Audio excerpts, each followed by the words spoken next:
പഹൽഗാം ഭീകരാക്രമണത്തിൽ ശക്തമായ നിലപാടുകളും നടപടികളുമായി ഇന്ത്യ മുന്നോട്ടു പോവുകയാണ്. ഭീകരരുടെ വീടുകൾ ഉൾപ്പെടെ തകർത്തു. ഭീകരരെ പിടികൂടാനുള്ള ശ്രമത്തിലാണിപ്പോൾ. അതിനിടയിൽ ഭീകരാക്രമണത്തിൽ നേരിട്ട് ബന്ധമുള്ളവരെ അറസ്റ്റ് ചെയ്തെന്ന സൂചനയും പുറത്തു വരുന്നു. 15 പേരെയാണ് NIA അറസ്റ്റ് ചെയ്തത്. ഭീകരാക്രമണം നടന്ന ദിവസം പഹൽഗാമിൽ ഇവർ ഉണ്ടായിരുന്നു. ആക്രമണം നടത്തിയ 4 ഭീകരർക്ക് ആയുധങ്ങളും പിന്തുണയും ഇവർ നൽകിയെന്നും റിപ്പോർട്ടുകൾ പറയുന്നു.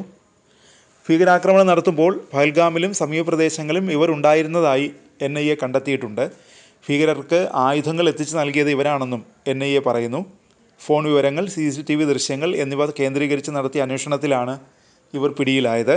ഇവർ ഒരാഴ്ച മുമ്പ് തന്നെ പഹൽഗാമിൽ എത്തിയിരുന്നു എന്ന റിപ്പോർട്ടുകളും പുറത്തു വരുന്നുണ്ട്.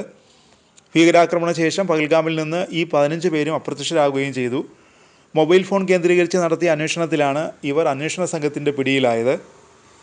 അതിനിടെ ഭീകരരെ സൈന്യം വളഞ്ഞതായും റിപ്പോർട്ടുകൾ വരുന്നു. വനമേഖലയിൽ ഏറ്റുമുട്ടൽ നടക്കുന്നതായി വിവരങ്ങൾ പുറത്തു വരുന്നുണ്ട്. ഭീകരാക്രമണത്തിന് പിന്നാലെ 5 ദിവസത്തിനിടെ 4 തവണയാണ് സൈന്യം ഭീകരരെ വളഞ്ഞതെന്നും സൂചനയുണ്ട്. ആദ്യം ഭീകരരെ കണ്ടത് അനന്തനാഗിലാണ്, രണ്ടാമത് കുൽഗ്രാം വനമേഖലയിലും. ഇപ്പോൾ ഭീകരർ ത്രാൽകോർക്കർ നാഗ് വനമേഖലയിലുണ്ടെന്ന വിവരങ്ങളും പുറത്തു വരുന്നുണ്ട്. ഭക്ഷണത്തിനായി വനമേഖലയിൽ നിന്ന് ഭീകരർ അടുത്തുള്ള ഗ്രാമത്തിലേക്ക് എത്തിയെന്നാണ് സൈന്യത്തെ ഉദ്ധരിച്ച് മാധ്യമങ്ങൾ റിപ്പോർട്ട് ചെയ്യുന്നത്.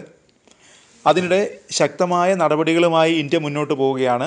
പാകിസ്ഥാനിൽ നിന്നുള്ള YouTube ചാനലുകൾക്ക് ഇന്ത്യ വിലക്കേർപ്പെടുത്തിയിരിക്കുന്നു. മുൻ ക്രിക്കറ്റർ ഷോയിബ് അക്തർ അടക്കമുള്ളവരുടെ അക്കൗണ്ടുകളും വിലക്കി. പാകിസ്ഥാനിൽ നിന്നുള്ള Samaa TV, Bol news, Dawn news, Geo news ഉൾപ്പെടെ 16 YouTube ചാനലുകൾക്കും ഇന്ത്യ വിലക്കേർപ്പെടുത്തിയിട്ടുണ്ട്. ഒപ്പം BBC-ക്കും കേന്ദ്ര സർക്കാർ നോട്ടീസ് അയച്ചിട്ടുണ്ട്. ഇന്ത്യയിലെ BBC തലവനാണ് നോട്ടീസ് നൽകിയിരിക്കുന്നത്. ഇന്ത്യ വിരുദ്ധമായ രീതിയിൽ റിപ്പോർട്ടിംഗ് പാടില്ലെന്നും BBC-ക്ക് കർശനമായ നിർദ്ദേശം നൽകിയിട്ടുണ്ട്. അതിനിടെ കശ്മീരിൽ നിയന്ത്രണ രേഖയിൽ പാകിസ്ഥാൻ്റെ പ്രകോപനം തുടരുകയാണ്. ഇന്ത്യ ശക്തമായി തിരിച്ചടിക്കുകയും ചെയ്തു. തുടർച്ചയായി 4-ാം ദിവസമാണ് പ്രകോപനം ഒന്നുമില്ലാതെ പാക് സൈന്യം വെടിയുതിർത്തത്. പൂഞ്ച് സെക്ടറിലാണ് വെടിയുതിർത്തത്. ഇതാദ്യമായാണ് പൂഞ്ചിൽ പാകിസ്ഥാൻ സൈന്യം വെടിനിർത്തൽ കരാർ ലംഘിക്കുന്നത്.